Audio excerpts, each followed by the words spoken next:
Welcome back, everybody, to another deep dive. This time, we're going to be looking at Rich Dad, Poor Dad. Oh yeah, Rich Dad, Poor Dad.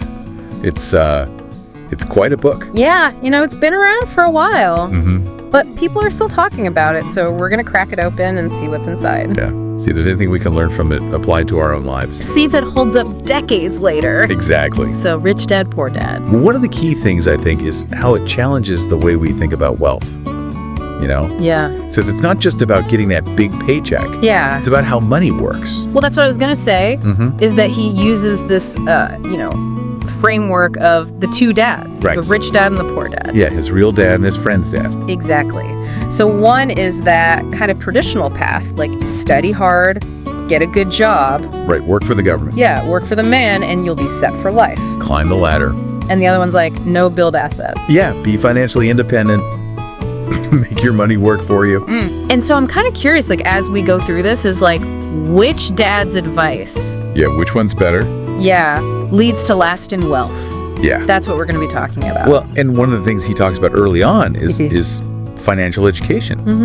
And that it's actually even more important than getting a high-paying job. Well, and he tells that story about working for his rich dad as a kid. Right, just for pennies. Yeah, making 10 cents an hour. And Yeah. he's like, man, I'm getting exploited. Right, But the rich dad's like, no, this is a lesson. exactly. Like the poor and the middle class work for money. The rich have money work for them. Yeah. And that's a powerful distinction. It really is, and it comes down to that financial education. Yeah. It's about understanding how money works, not just, trading your time for a paycheck. Right. Like yeah. he stresses, learning about money building businesses, making your money work for you.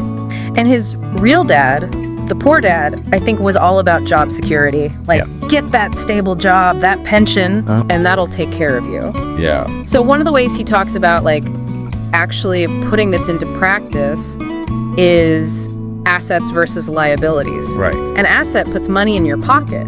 A liability takes money out. It's so simple, but it's easy to forget. It is so easy to forget. And he actually says that owning a home is not always a good investment. Yes, he uses that diagram to show how it can actually be a liability. Well, because you've got the mortgage payments. Right. Property taxes, Ever. all the maintenance. It's taking money out of your pocket every month. Yeah, instead of putting it in. And so I think that really goes against what most people think. It goes. We're told to buy a house. It's the biggest investment you'll ever make. Yeah, put down roots, settle down. It's the American dream. Right. But he says that's not always the case. Yeah, and so it's this difference in how people view assets and liabilities that he thinks is a big part of why the rich get richer. Right. The rich focus on building up those assets, Yeah. while the middle class, they spend more as they earn more. Well, that's the rat race. Yeah, stuck on that treadmill. You're working harder and harder, but not getting ahead financially. Yeah, just spinning your wheels. Yeah. And so to break free of that, he says we need to think like business owners. Yeah, even if we're working a regular job. Right. He uses the example of Ray Kroc, who started McDonald's.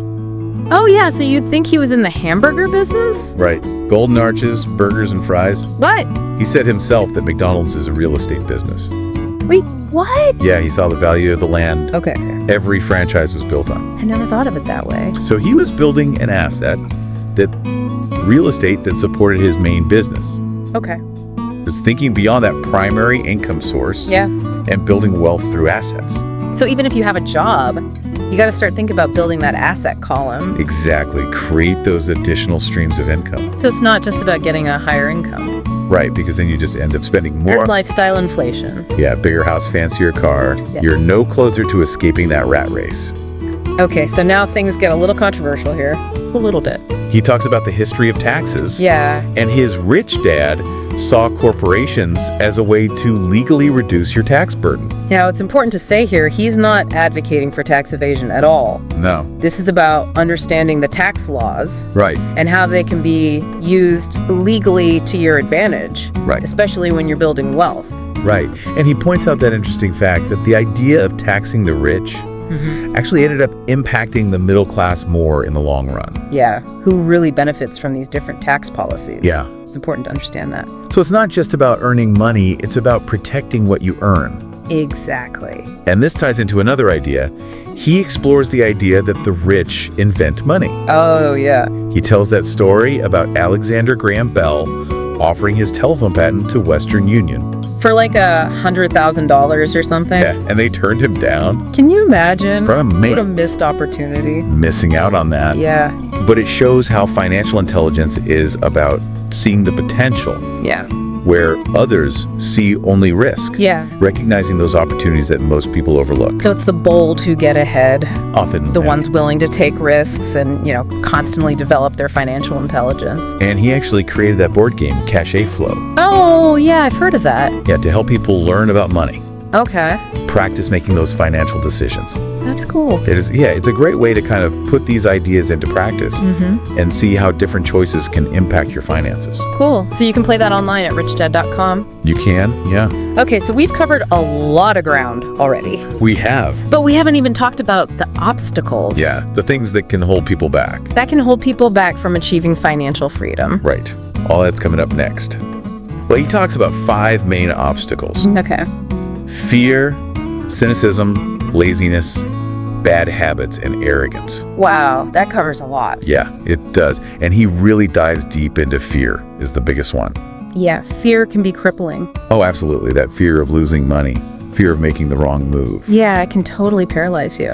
And he uses this interesting phrase, remember the Alamo? Remember the Alamo. Okay, seems strange, right? The Alamo's a story of defeat. Yeah, it didn't go so well for those guys. But he's saying it's also a story of courage in the face of overwhelming odds. So instead of letting fear stop us, we should embrace it. See it as a challenge. He learned from his rich dad, it's not about avoiding failure altogether. It's about how you respond to it. Yeah, like you're going to fail sometimes. Oh yeah, it's inevitable. Build up the process. He says winners are inspired by failure. Losers are defeated by it. Okay. That pain of losing money shouldn't outweigh the joy of achieving financial success. So it's about having that long-term vision. Exactly. Not letting those setbacks derail you. And he also talks about cynicism. Yeah. Which he sees as kind of a form of unchecked doubt and fear. Okay. He contrasts it with analysis. The ability to look at a situation and see opportunity where others see only problems. Right. Thinking critically and making informed decisions. Not letting fear cloud your judgment. Exactly. So let's say you've read Rich Dad, Poor Dad. You're all fired up, ready to take action. Yeah. Where do you begin? Oh, he gives us 10 steps to get started. 10 steps, okay. Yeah, and these aren't meant to be followed rigidly or anything. They're more like guidelines. Starting points. Yeah, adapt them to your own situation and goals. It's about figuring out what works for you. Exactly. Okay, so step 1 is find a reason greater than reality. Ooh, that sounds deep. It does sound kind of philosophical. Yeah. But he's talking about identifying your wants. Right, those deep-seated desires. Yeah, what really motivates you. Connecting your financial goals to a deeper purpose. Okay. Something that gives you the fuel to keep going. Step 2 is choose daily what to feed your mind. Yes. Be mindful of the information you're consuming. Yeah. Are you choosing financial education over mindless entertainment? That's a good question. Are you surrounding yourself with positive, supportive voices? It's about lifelong learning, expanding your financial knowledge. Okay, step 3. Choose friends carefully. This isn't about being snobby. No. It's about surrounding yourself with people who support your goals. Yeah. Who can offer valuable insights from their own experiences. Learn from those who are already successful. Exactly. All right, master a formula and then learn a new one. That's step number 4. That sounds like continuous improvement. Yeah, constantly learning and expanding your financial toolkit. Acquiring new skills and strategies. Adapting to the changing market conditions. That's right. Okay, step 5, pay yourself first. Yes, one of the most important ones. He's a big advocate for disciplined saving and investing. Even when it's tough. Even when it's tough. Prioritizing your future financial well-being. Over immediate gratification. Exactly. It's about making that conscious decision to build up that asset column. Before anything else. Yes, it can be hard, but it's such an important habit. Okay, so step 6. This one's a little counterintuitive. Pay your brokers well. Now, this is about recognizing the value of working with knowledgeable professionals. Okay. Rewarding them for their expertise. He's saying a good broker can save you time and money in the long run. Exactly. Provide insights and access to deals that you might not find on your own. So invest in the right team. Yeah. Step 7, be an Indian giver. And just to be clear, this is not about taking advantage of people. No. It's about finding those win-win situations where you can add value. Okay. He gives an example of buying a property at a great price. Yeah. and then immediately selling it for a profit. Flipping it. Yeah, using some clever financing strategies. Okay, being resourceful. Exactly. All right, step 8. Assets buy luxuries. Simple but important. So true. It's about building that solid financial foundation first. Yes, and then you can enjoy the rewards. Step 9. Choose heroes. I like this one. Everyone needs a little inspiration. Oh, absolutely. Find those financial role models. Yeah, people who have achieved the success you aspire to. Learn from their strategies. He looks up to people like Warren Buffett and Donald Trump. Yeah. Studies their approaches. Okay, and finally, step 10. Teach, and you shall receive. Ah, yes, the power of giving back. Sharing your knowledge, helping others. He believes it's an essential part of building wealth. It's a beautiful concept. It is. The more you give, the more you receive. Exactly. So there you have it, Kiyosaki's 10 steps to getting started on your path to financial freedom. It's not a get-rich-quick scheme. No. It's about developing that long-term mindset, Yeah. acquiring the financial intelligence to make informed choices. It's a journey. It is. So it really is all about changing your mindset. Yeah, changing how you think about money. Creating a life where money works for you, not the other way around. And that's where he says, money is only an idea. Yeah, if you want more money, simply change your thinking. That's powerful stuff. It is. It really gets to the core of the book. Yeah. Your financial situation is often a reflection of your thoughts and beliefs about money. So if you want to change your financial reality, gotta start by changing your thinking. Exactly. Don't feel limited by your current circumstances. Right. Start applying these principles to your life, like right now, He believes anyone can achieve financial freedom regardless of their background. if they develop their financial intelligence. And he even challenges the traditional idea of getting a job, working for money. He calls it financial slavery. Whoa! Yeah, strong words. Yeah. But he contrasts that with building businesses, investing in assets. Right. That's the true path to freedom. Freedom to choose how you spend your time. Yeah, pursue your passions. Freedom from financial worries. Exactly. Now, I do want to mention the book has received some criticism. It has. Some people say it oversimplifies certain financial concepts. Right, and it doesn't provide enough specific investment advice. And it's important to remember personal finance is personal. Yeah, what works for one person may not work for another. You got to do your own research. Absolutely. Figure out what makes sense for your situation. There's no one-size-fits-all approach. Right.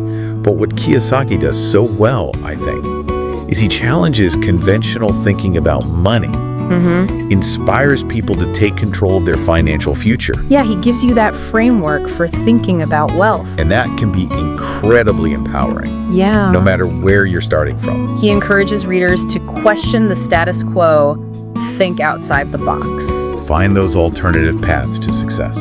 Think for yourself, find what works best for you. Exactly. So here's something to think about. Okay. As you continue on your financial journey, it's something he doesn't explicitly address in Rich Dad, Poor Dad, but he explores it in his later work. Okay. The importance of finding your path in life. He argues that true success isn't just about achieving financial freedom. Okay. It's about aligning your financial goals with your purpose and passions. Yeah. Designing a life where you're not only financially secure, but also fulfilled doing work that you genuinely love. That's a great point. So as you absorb these principles from Rich Dad, Poor Dad, think about this. Great. How can you use your newfound financial intelligence to create a life that's both prosperous and meaningful? Yeah. How can you use it to make a positive impact on the world? That's a great question to leave our listeners with. Well, thanks for joining us for this deep dive into Rich Dad, Poor Dad. Yeah, it's been a pleasure. We hope you've learned something and are feeling inspired to take control of your financial future. Absolutely. Until next time, keep learning and keep diving.